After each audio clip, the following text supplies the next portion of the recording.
Mga kababayan, sir, this is Jam the Filipino channel ang inyong lingkod. So today is September 26, 2025 at tayo ngayon ay dito sa may Starbucks sa Belmont Hotel, Manila.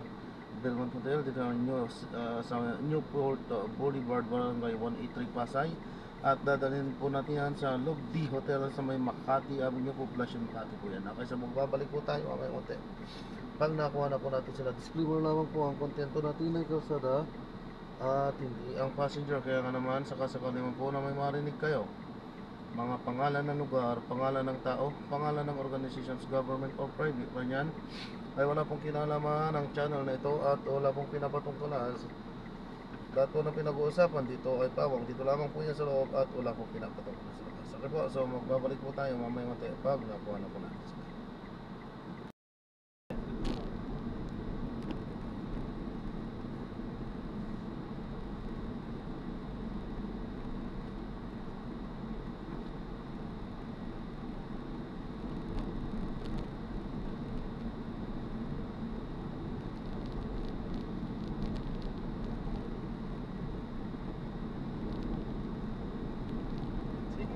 EDSA to Ayala underpass for 2 kilometers.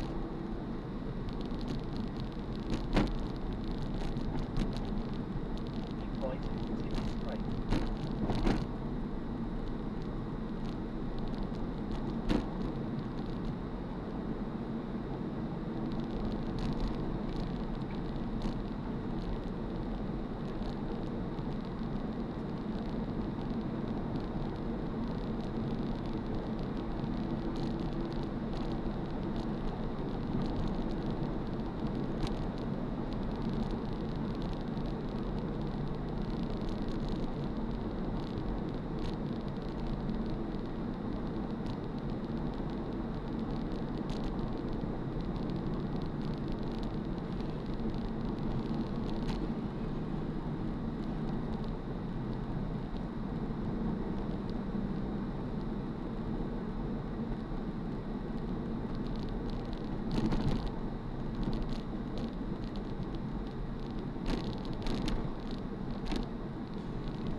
Isang babaeng nakakatawa niya asawa ko kung makapagpapakita umaasang tulad yan.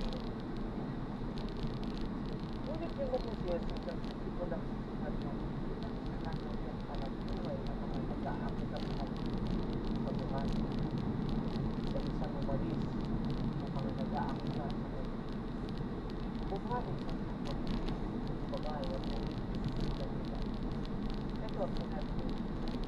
one, hindi rin kita namin. Pumayo ka na dahil. Ngayon man, ang pinakatitayang ebidensya na nagpapatunay na naging pagkakas ay matatagpuan sa pagkakas at hindi pagkakas. Sa klad na mga awit, ang papapakakilanlan ng magtataksan sa Islas ay pinagsimula ang pangyayari ang ito po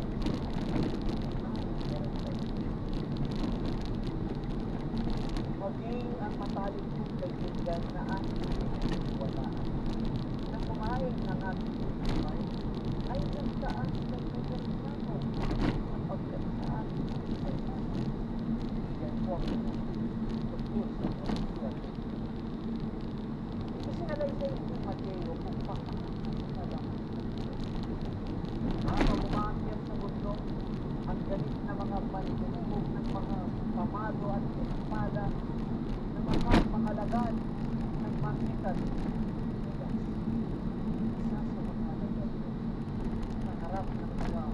nagtulubog bilang isa sa kanilang mga tutulog.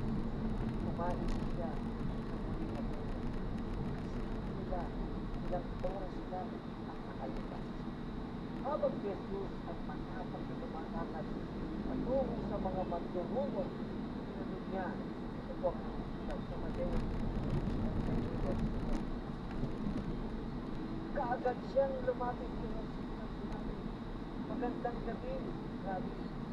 At kanyang inagkan siya at sinabi sa kanya ni Jesus, "Kaibigan, gawin mo ang layunin ng pagpapagusto mo." Pagkatapos ay lumapit sila at kanilang hinawakan si Jesus at siya'y kanilang binatis. Kahit na ang halaga ng pagtataksil ay ipinopropesiya na, mga kapatid, mga kaibigan, maraming siglo bago pa dumating yun, kasama kung magkano ang kubol ng salating pambayan bilang pasahuli. Sabi sa Sekaraya 11, 12 at 13, "Sa gayoy kanilang tinimbang bilang aking sahod ang 30 pirasong silak. Kaya't aking kinuha ang 30 pirasong silak at inihagis ito sa magpapalayok sa bahay ng Panginoon." Ibinigay ni Mateo ang mga detalye ng pagkakano ng Judas. Mateo 26, 14 at 15, ganito ang mababasa. Pagkatapos, isa sa 12 na tinatawag na Judas Iscariote ang nagpunta sa mga punong pari at nagsabi, "Anong ibibigay ninyo sa akin kung ibibigay ko siya sa inyo?" At kanilang ipinagtimbang siya ng 30 piraso. Muli, makikita natin kung paano nilupad ng sala ng bagong tipan ang mga hula sa lumang tipan. Tanging ang banal na paunang kaalaman lamang ang makakapagbigay ng gayong tumpak na mga detalye. Si Propeta Isaias ay nagbigay ng propesya tungkol sa Mesiyas.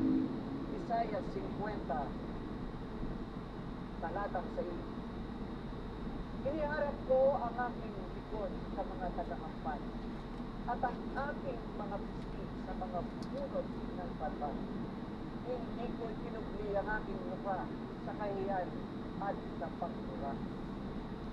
Ibinigay ni Mateo ang mga detalye ng gabi na si Jesus ay nakakapos bilang isang pangkaraniwang kriminal. Siya'y dinala sa harap ni Caiaphas at iligal na nilibig sa oras ng natin. Ito'y makikita sa Mateo 26. Pagkatapos ay kanilang dinuraan siya sa kanyang mukha at siya'y kanilang pinagsisikop at sinampan siya ng mukha. Kinaumagahan yung dinala nila siya sa Roman Government. Ngunit habang ang mga bulang saksi ay nagpapatotoo laban sa kanya, si Jesus ay hindi kailanman nagsalita ng anumang salita. Sumunod siya, kinutya, at dinala si Haring Herodes. At bilang isang malupit na biro, pinihigan pa siya ng isang mahaming sasya. Pagkatapos pinadala pabalik kay Pilato, nagsabing wala silang makita ng anumang kasalanan sa kanya. Gayun pa may pinalong pa rin. Sa wakas, binigyan ni Pilato ng pagpipilian ng mga tao na galit. Dapat pa siyang palayain bilang isang kriminal o kapalit ni Barabas na tunay na kriminal. Ang mga tao sumugaw ng katangan. Si Barabas ang palayain. Kung gayon, nang bigyan ni Pilato, "Anong gagawin ko kay Jesus?" Tanong si Pilato, "Ipako siya sa krus ng atong." Ito'y mula sa amin. Mababasa namin sa lahat sa aming takot sa dari at panahon. Ang pag-iintento ng mga Romano pagpapako sa krus. Bago pa dumating ang taon na yun, ang paraan na yun ng pagpaparusa bilang kamatayan, sinula ng Kristo sa Biblia. Kung paano papatayin si Kristo ang karaniwang paraan na ginagamit ng mga Hudyo noon sa pagpapatupad ng parusang kamatayan ay pagbato. Sikat natin ang mga yan. Saksiyan ang naganap kaugnay ng kanyang namatay. Sulat ito sa mga awit ko.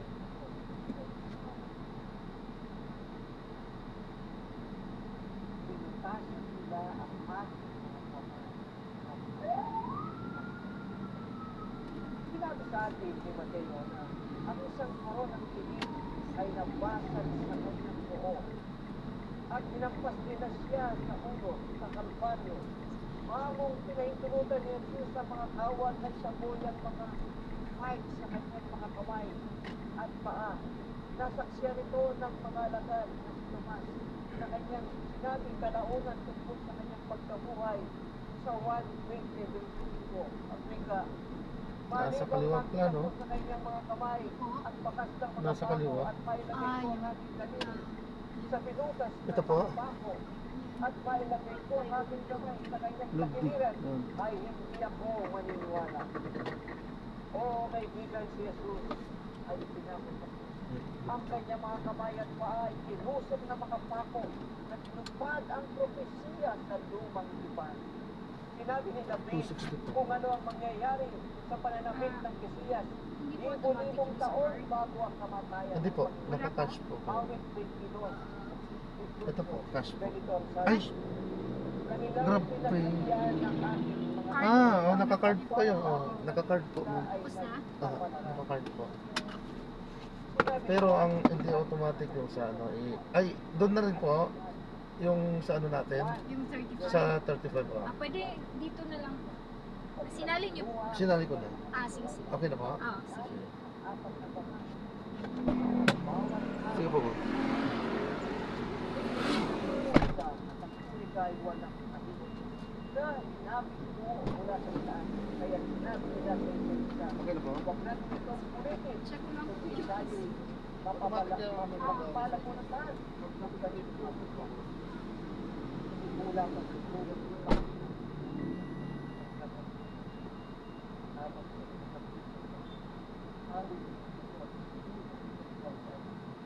Diyos ko, Diyos ko,